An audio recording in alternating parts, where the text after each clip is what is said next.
Assalamu alaikum wa rahmatullahi wa barakatuhu. What is going on, brothers and sisters? It is Daniel. We're back here again today. Alhamdulillah with Dad.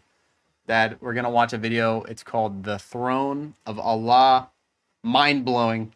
Oh, wow. Yeah, it's a classic video. Everyone, I'm sure you've all seen this video. I don't know. I feel like it's a must. It's a must. You must watch this video. It's one of the most recommended Islamic videos to watch, like to react to. No. It's from Merciful Servant, I believe. It's got some of the biggest English-speaking Muslim speakers. You got Yusuf Estes, you remember him? Kind of the older guy, Yusuf Estes. From Dallas or Texas? Yeah, somewhere in Texas, right? Yeah. It's got Bilal Phillips, who I'm a fan. I like Bilal Phillips. Heard you talk about him. Yeah. Zakir Naik and some others I can't think of. Khalid Yassin. Anyway, so it's a video titled The Throne of Allah. And let's check it out.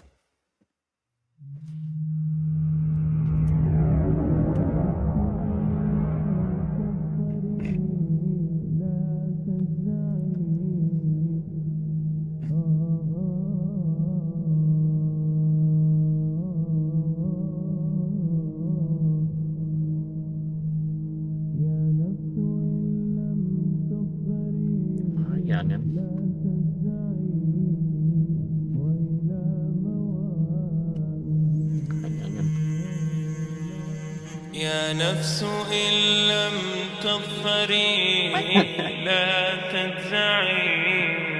He is Allah. Oh, okay. All the praise is for Allah, who is the author of all existence and the most generous to his creation, while he is also the all-compelling. He is the only one worthy of our worship, having no partners, no associates, no sons, no daughters, no one whom he must consult, and no one or anything which has any comparison with him. All the praise is for Allah, who is the king of all who claim sovereignty. You remember this guy, Khalid Yassin? I've seen him before. What's his name? Khalid Yassin. I think we've reacted to a video of his before. I've seen him. I think I remember explaining to you, he used to be a pastor, a Christian pastor. Only one who has the right to legislate for his creatures. He is the giver of life. He is the causer of death, while death has no effect upon him, because he is the ever-living, the self-subsisting, the eternal and the only absolute. All the praise is for Allah, who has power over all things, and there is in reality no power and no strength, no influence to cause benefit or detriment except through him. It is he who created this complex world, the seen and the unseen, the evident and the speculative, the earth and all that is on it, and everything that is in it. It is he who sent his messengers and prophets, alayhimus salam, with the common message of strict monotheism, which simply means that there's absolutely no one worthy of worship, no one worthy of our obedience except the Almighty, the One, the Absolute, and who has no partners. The earlier messages which changed the world in the area in which the prophets were sent, those messages we know have changed, and even the prophets who brought them, their names are now lost. We just know in general because Allah told us in the Quran, وَلَقَدْ بَعَثْنَا فِي كُلِّ أُمَّةٍ رَسُولًا أَنْ يَعْبُدُوا اللَّهَ وَاجْتَنِبُوا الطَّاغُوتِ. I've sent to every nation a messenger, calling people to worship Allah alone and to avoid the worship of false gods. This essential message has been preserved in Islam in a way that it was never preserved before. Not because the message was different, because it was the same message, but because of the fact that there would be no other prophets who would come after Muhammad sallallahu alaihi wasallam. So therefore that message now had to be protected. It had to be preserved in a way none of the earlier messages were preserved. There he is. I will relate this. What you say you have come to know 40 years back, and what you call the Big Bang is already mentioned in the book which I read, the glorious Quran.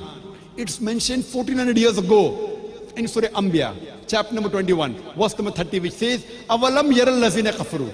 Do not the unbelievers see anna samawati wal arda kanat ratkan fataqnahuma, that the heaven and the earth were joined together and we clove them asunder. What you're talking about, the Big Bang, I try and imagine compressing a spring. I push it. I remember now. This video has this like that random cut. It's very abrasive. Huh? It's jarring. All of a sudden it cuts there. Makes you think that there's something wrong with the video, like it skipped, but no. So who's this? Oh, it's a scientist. Closer and closer and closer together, so it's smaller and smaller and smaller. And I've stored a tremendous amount of energy in that spring. And when I let it go, it bursts out, it bursts out, it bursts out. the creation of the universe, which you came to know 40 years back, is already mentioned in this book, the glorious Quran, 1400 years ago. Who could have mentioned that in the Quran? So the atheists will say, maybe someone wrote, maybe it's a fluke, maybe it's a guesswork. A human being, regardless of who they are, or where they are, or what they do, will have this curiosity. They'll want to know, why am I here? How did I get here? And do I have a purpose? And if so, what is it? The only one who would really be able to answer that question would be the Creator himself. If there is a Creator, it would be up to him to tell us why we were created and what he expects from us and what this life is really about. Allah has shown the people from the time of Adam until right now, has shown the people what he wants from them. And it's a very simple thing, and that is that worship be for him alone without any partners. In fact, we know this life to be a test from Almighty God. That's why we're born, and that's why we die, because there has to be a beginning and an end for us to be tested on. The next life, after this life, no one will ever die again. A bad person or a good person. Both are brought back, and they continue to live in the next life, either in good shape or not so good shape, depending on how they did on the test. The worship of the God of Abraham, that was what was taught by these prophets. The Lord of the Arsh and Kursi. We're talking about the Lord of the worlds. Alhamdulillah Rabbil Alameen. We're talking about the Lord of the entire universe and beyond.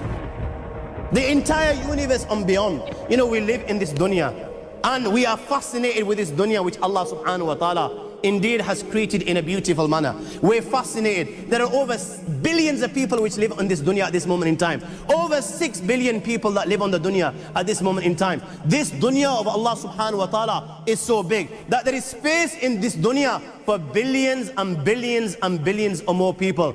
But what is this dunya in comparison to what Allah subhanahu wa ta'ala has created out there? This dunya is insignificant. This dunya is meaningless to Allah. It means nothing. It is worthless. So worthless, compare it with the sun. The sun is one star. You know more science than me. You'll be able to tell me better. Take this planet Earth and you place it inside the sun, and you will be able to place 1.3 million Earths in the sun. 1.3 million Earths in the sun. That's crazy, yeah? Allahu Akbar. Allah is the greatest. The sun is one star. One star. There are stars out there which are millions of times bigger than the sun. You tell me this, that you need millions and millions of stars to make one galaxy. And then you tell me this, that there are zillions of galaxies out there. Let me tell you on top of this, my friend. After this, whatever you see above, when you raise your head and you look above, Is this guy a whatever globetrotter? you see above, the zillions and zillions and zillions of galaxies, let me tell you, That's actually like a thing, you know, like the flat earthers, they say space isn't real. You heard that before, right? No, I have not. Really?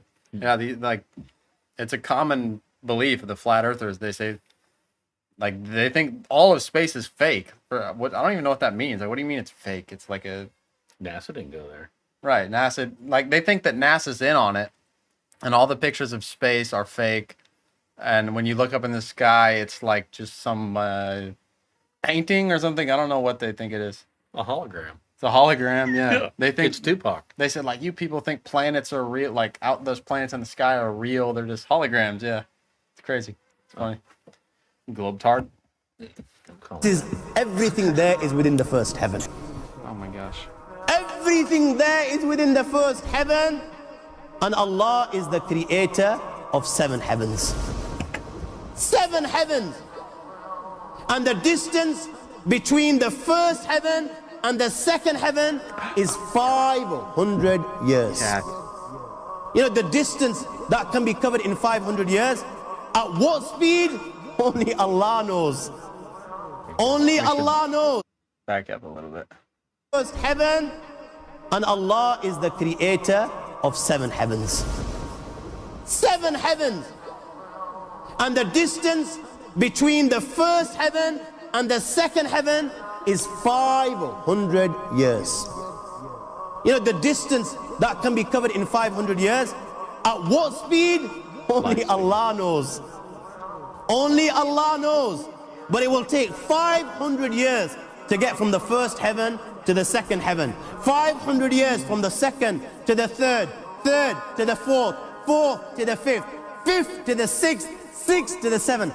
Every time it will take 500 years. After the 7 heavens,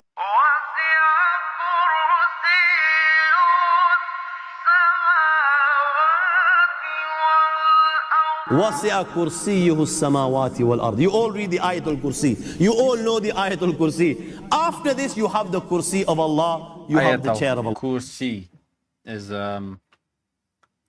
a section of the Quran that Muslims will frequently memorize and recite as a means of protection.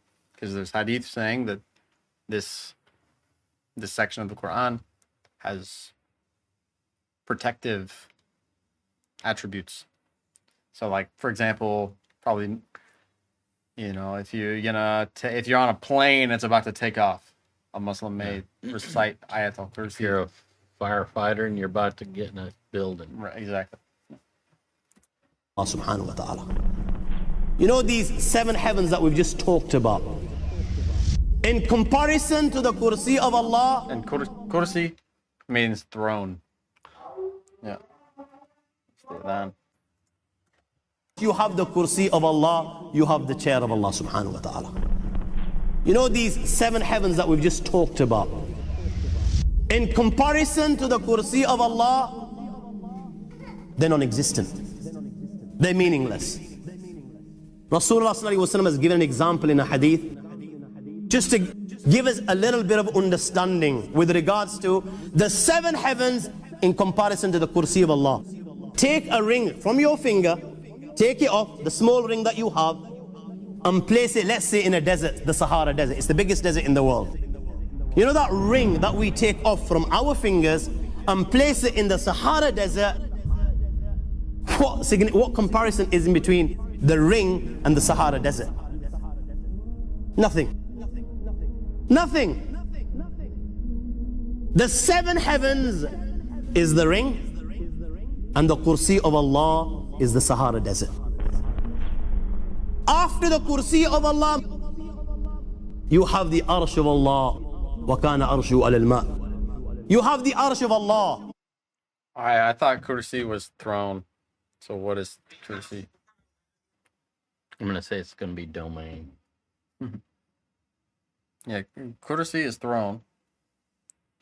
I mean, he's saying arsh is what?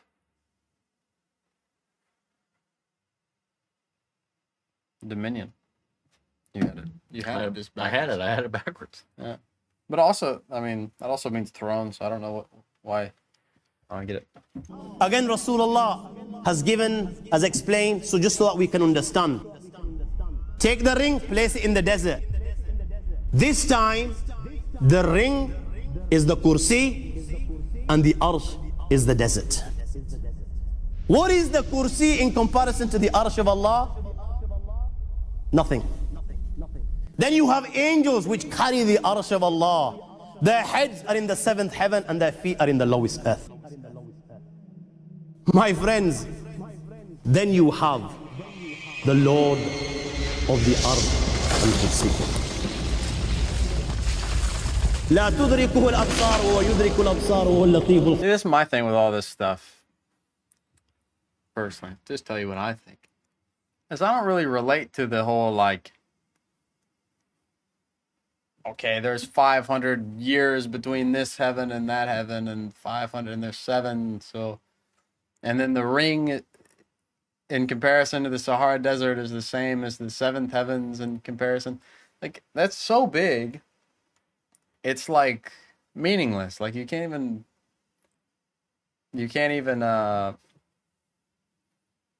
relate to it because it's that big. You know what I mean? It's like talking about.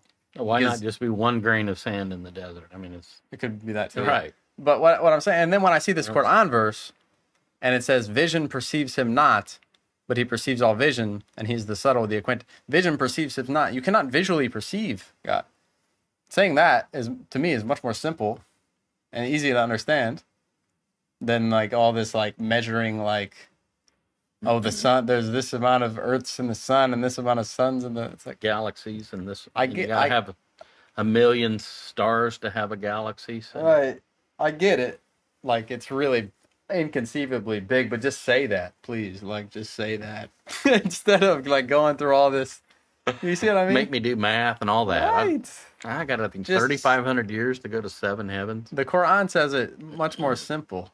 The vision, you cannot visually perceive God. And that's, actually that's what Allahu Akbar means. Allahu Akbar. You've heard that before, right? Allah. I thought it meant God is greatest. Right, but actually, in Arabic, Akbar, literally, I believe, it refers to size. If something is Akbar, it's the largest. It's the largest, yeah. So when you say Allahu Akbar, it's like Allah is the largest, meaning nothing is larger. Yeah, meaning perhaps literally, but also like metaphorically, like there's nothing more important. All domain. Yeah. Or the Dominion voting machines. I don't know which one. What is that? Oh. You don't know anything about that? I don't know that reference. Somebody in the comments. We. All right, so okay, we'll finish this off. He is beyond the size of Allah. Who Allah is, what Allah is. Also, I don't know, man. When you say that word, the size of Allah, you're going to give Allah a size. God is a physical thing that's measurable and has a size. It's beyond comprehension. Yeah, if you're gonna sit and recite the Quran and say that God is, you can't compare anything to God, and then at the same time you're gonna say God has a size, to me that seemed like a contradiction. Clear. You can't measure. You can't measure God. You can't say that God has a size. That's just me, or maybe not. Of Allah is beyond the comprehension of my little mind. There we go. That's the. This is the being that you and I are messing with.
Whoever.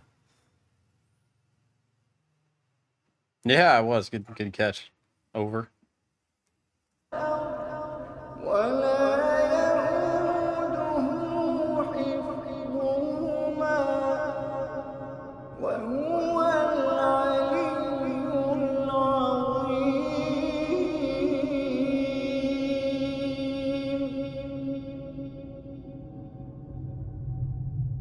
And beautiful recitation at the end. Mm-hmm.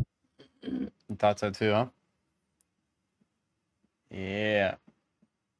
A little fine editing, but It needs a little, yeah, yeah. spell check. Spell check. All right, Dad, what do you think about that? I gave my opinion. The Quran said it best. I think so too. Yeah. Yeah, actually all that stuff I'm pretty sure about the heavens and the measurement. It's all hadith. But the Quran is eloquent and Says so much with so little. yes, easier to understand in my opinion. Yeah, so I guess the moral of the story here, this whole video, is God is inconceivable, and But We're- has a size. yeah, says that guy.